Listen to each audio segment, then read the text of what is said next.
السلام عليكم ورحمة الله وبركاته. إن الحمد لله نحمده ونستعينه ونستهديه ونستغفره ونتوب إليه ونتوكل عليه ونعوذ بالله من شرور أنفسنا وسيئات أعمالنا. من يهده الله فلا مضل له ومن يضلل فلا هادي له. اللهم صل وسلم وبارك على محمد وعلى آل محمد كما صليت وسلمت وباركت على إبراهيم وعلى آل إبراهيم في العالمين إنك حميد مجيد. أما بعد.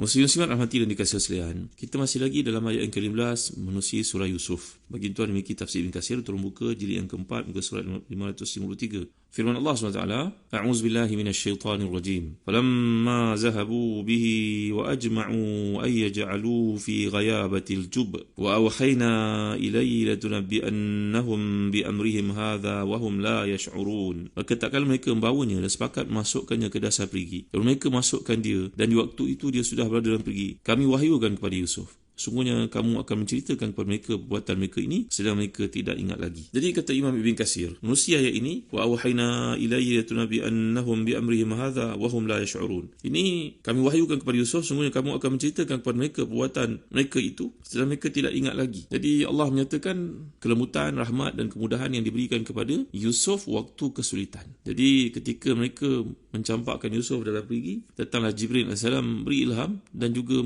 menurunkan wahyu. Daripada waktu itulah Yusuf telah pun dilantik menjadi Nabi Allah SWT. Kita semua sedia maklum seperti dalam kuliah yang lalu, dalam surah Yasin yang lalu, saya telah terangkan kepada tuan-tuan beza di antara martabat seorang Nabi, nubuwah dengan risalah. Bahawa Rasul itu lebih tinggi pangkatnya daripada seorang Nabi. Rasul lebih tinggi pangkatnya daripada seorang Nabi. Kita dapat lihat turunnya surah Iqra melantik baginda Muhammad SAW menjadi seorang Nabi. Lalu turun surah selepas itu Muzammil melantik baginda menjadi seorang Rasul. Jadi Allah memberi wahyu kepada Yusuf pada waktu yang sulit untuk menguatkan hati dan menghiburkannya bahawa kamu tidak perlu susah payah mengalami semua keadaan ini kerana kamu akan bebas darinya dengan baik. Dan Allah akan menolong mengangkat darjatmu di atas mereka. Lalu kamu nanti akan menceritakan kepada mereka apa yang mereka lakukan itu terhadap dirimu. Wahum la yash'urun, dalam keadaan mereka tidak ingat lagi. Jadi kata Mujahid dan juga kata ada, maksud wahum la yash'urun, mereka dah tak ingat. Kerana ada sebahagian daripada manusia melakukan kejahatan dia tidak ingat. Maka Ibn Abbas berkata, kamu wahai Yusuf akan beritahu mereka apa yang telah mereka lakukan terhadapmu. Sedang mereka tidak mengenalmu dan tidak mengetahui tentang pencapaian dirimu pada waktu itu. Ni kita akan lihat pada hujung-hujung surah Yusuf nanti bila Nabi Yusuf mula diangkat menjadi pemimpin. Jadi sudah tercapai niat mereka untuk membahayakan Yusuf. Dan kuliah lalu kita telah bincangkan bagaimana mereka mengambil tindakan itu selepas tindakan yang pertama, pembincangan yang pertama ditolak oleh Yahuda ataupun Rubail yang telah kita lihat, ataupun Syam'un. Dan riwayat-riwayat berbeza daripada Imam Ibn Jawzi dan tafsir Zadul Masir. Setengah riwayat dikemukakan oleh pakar hadis iaitu Imam Ibn Jawzi dalam tafsirnya Zadul Masir, tatkala Nabi Yusuf AS dicampakkan ke dalam perigi, dipotong tali atau apa juga keadaan ni, maka Allah SWT telah merintahkan hina ulqiya fil jub fa'azuba ma'uhu fakana yastaghni bihi ani ta'am wa syarab. Maka ketika Nabi Yusuf dicampakkan ke dalam perigi itu, walaupun kegelapan, Allah terus menjadikan airnya itu airnya enak untuk diminum. Jadi seperti air Zam-Zam. Maka boleh menyebabkan dia minum tanpa perlu makan, dia kekenyangan dan juga hilang segala ketakutan dan juga kesedihannya. Maka Jibril pun datang kepadanya. Dan pada masa itulah Nabi Yusuf AS berdoa. Ni doa ni tuan disebut juga dalam kitab-kitab hadis, di kitab tafsir, doa Nabi Yusuf ketika baginda dicampakkan ke dalam perigi itu. Ya sarihal mustasriqin, ya Ghawthal mustaghithin, ya mufarrij kurbal makrubin. Ataupun dalam riwayat lain mengatakan bahawa ketika baginda dicampakkan ke dalam perigi itu, maka baginda terus berdoa kepada Allah SWT, ya ghaliban, ya syahidan ghaira ghaibin, wa ya qariban ghaira ba'idin, wa ya ghaliban ghaira maghlubin, ij'ali farajan mimma ana fihi. Ini doa tuan disebut sebagai doa ketika kita dalam kesusahan. Saya ulang sekali lagi ya sarihal mustasrikhin, ya ghawthal mustaghithin, ya mufarrij kurbal makrubin. Ataupun dalam riwayat yang lain, ya syahidan ghaira ghaira ghaibin wa ya qariban ghaira ba'idin wa ya ghaliban ghaira maghlubin ij'ali farajan mimma ana fi. Maka dalam doa yang dikemukakan ini terus datang kasih sayang Allah SWT untuk baginda lantik menjadi nabinya, dan datang Jibril untuk mewahyukan kepadanya pada usia yang masih muda seperti itu bahawa kamu akan menaiki tempat yang tinggi, tahta yang tinggi dalam keadaan abang-abangmu. Mereka datang sebagai orang yang merempat, datang minta tolong kepadamu, dan pada waktu itu kamu mengenali mereka, kamu akan sebut mereka, tahulah keadaan mereka bagaimana tingginya langit dan hinanya diri mereka pada waktu itu, wahai Yusuf. Jadi dalam ayat yang ke-15 ini, setelah mereka pun berjaya melakukan perbuatan yang jahat itu kepada Yusuf AS, maka datanglah ayat yang berikutnya untuk menceritakan episod perlakuan mereka selepas kejadian itu berlaku, iaitu ayat ke-16, 17, 18. Untuk merujuk pada muka surat 555, masih lagi tafsir Ibn Katsir jilid yang keempat ini. A'udzubillahi minasyaitonirrajim. Waja'u abahum 'isha'an yabkun qalu ya abana inna zahabna nastabiq wa tarakna Yusuf 'inda mata'ina fa'akalahu adh-dhi'b wama anta bimu'minin lana walau kunna sadiqin waja'u 'ala qamisihi bidamin kadhib qala bal sawalat lakum anfusukum amra fasabrun jamil wallahu musta'anu 'ala ma tasifun. Kemudian mereka datang kepada ayah mereka di waktu malam sambil menangis. Mereka berkata, wahai ayah kami, sungguhnya kami pergi berlumba-lumba dan kami tinggalkan Yusuf dekat barang-barang kami, lalu dia dimakan oleh serigala, dan kamu sekali-sekali tidak akan percaya kepada kami sekalipun kami orang-orang yang benar. Mereka datang bawa baju kemejanya yang berlumuran dengan darah palsu. Yang aku berkata, sebenarnya dirimu sendirilah yang memandang baik perbuatan yang buruk itu, maka kesabaran yang baik itulah kesabaranku, dan Allah sajalah yang dimohon pertolongannya terhadap apa yang kamu ceritakan. Bayangkan tuan, bila kita baca ayat ini, kita merasakan seolah-olah peristiwa itu berlaku di hadapan mata kepala kita, walaupun kita tidak berada dalam situasi itu. Kerana pendekatan Quran ini dia suruh ijaz lugawinya, pemilihan perkataannya dan keterangan di bawahnya. Tinggal lagi kita perlu pada tafsiran untuk memahami kaitan dan juga detailnya. Tapi secara surface-nya, secara permukaannya, kita dapat faham apa yang dimaksudkan oleh Allah ini. Bayangkan Allah menceritakan apa yang dilakukan saudara-saudara Yusuf ini setelah mereka membuangnya dan pergi. Bahawasanya mereka kembali kepada ayah pada kegelapan malam. Isya'an. Ini sebagai menunjukkan waktu malam. Sebab kita ada keadaan-keadaan nak beli rumah, jangan tengok pada waktu malam. Kerana waktu malam tak adalah jam dan sebagainya kat rumah tersebut, jalan nak masuknya, dan dindingnya pun kita tak nampak retak, kita pun tak nampak colour yang sebenar. Nampak malam semua cantik, lampunya romantik, tapi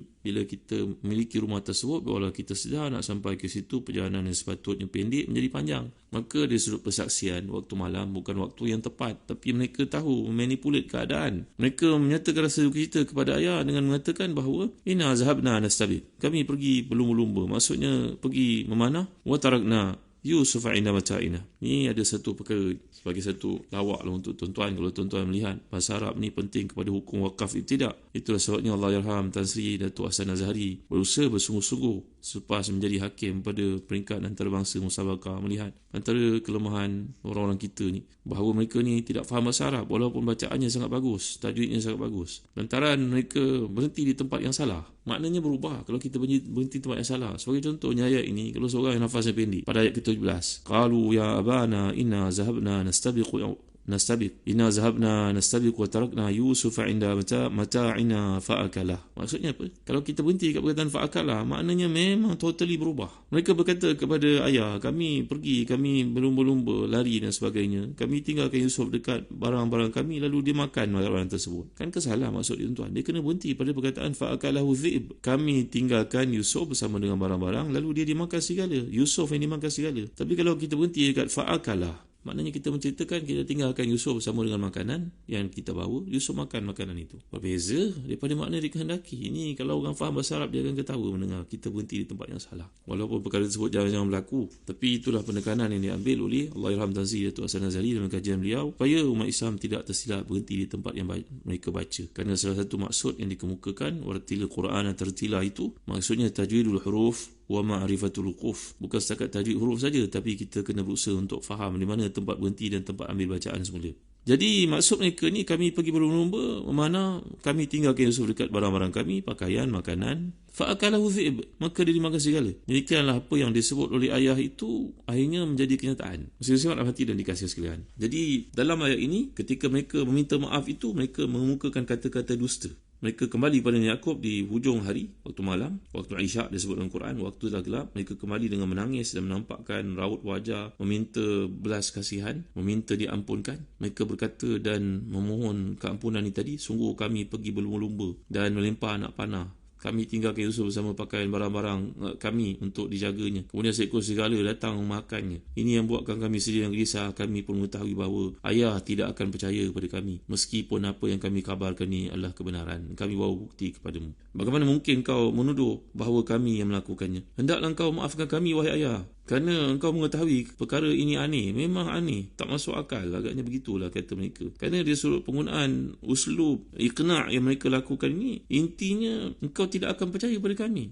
Mereka sendiri pun dah memperakui bahawa itu merupakan pembohongan dan ayah tak mudah untuk percaya. Kerana wahai ayah tak percaya kepada kami kerana dasarnya ayah memang mencintai Yusuf lebih pada segala-galanya. Ayah akan kata kami berdusta, kan? Jadi cara mohon maaf kat sini pun macam memaksa pula. Mengisyaratkan bahawa mereka tidak yakin dengan perkataan mereka sendiri dan menunjukkan sebenarnya dalam pada penggunaan penekanan yang mereka berikan itu, sebenarnya mereka berbohong. Jadi agar lebih meyakinkan, mereka menutup penipuan itu dengan bawa baju kamis yang berlumuran dengan darah. Mereka mengambil darah seekor anak kambing ataupun anak lembu yang mereka sembelih. Kemudian dengan darah tersebut, mereka bawa kepada Nabi Yusuf. Kerana itu Allah SWT berfirman dalam ayat yang kita lihat di sini, ala qamisih. Maknanya mereka bawa bukti berupa baju, akan tetapi Allah SWT memang nak menampakkan konspirasi dan kejahatan itu. Mereka lupa nak mengoyakkan baju tersebut. Kerana jika benar baju itu merupakan terkaman daripada binatang buas, kalau kita sebut bahasa Arab pun sebenarnya akalahu ni kurang sesuai. Kerana binatang buas ni dia bukan makan macam kita makan kuih umpamanya. Dia mestilah iftarasahu, berbeza daripada akalahu. Kalau akalahu ni makan seketul seperti itu, tapi kalau binatang buas dia tidak buat begitu. Dia akan serang, dia akan gigit, dia akan patahkan tengkuk. Itu pun bagi haiwan carnivorous yang besar. Kalau seumpama serigala, anjing ini, dia tidak akan mampu buat seperti mana seekor harimau ataupun seekor singa. Maka apa yang mereka lakukan itu, mereka bawakan bukti, tapi bukti tersebut pun boleh dipersoalkan, iaitu dia merupakan baju yang kekal bentuk aslinya. Nabi Yaqub tidak percaya dan menolak perkataan mereka dengan tetap meyakini dalam hatinya bahawa kejadian itu merupakan satu konspirasi mereka. Maka Allah Ta'ala menyebut dalam ayat ini, bal sawalat lakum, sebenarnya hanya dirimu sendirilah yang memandang baik, menganggap perkara ini kecil, tapi kamu telah melakukan satu perkara mungkar.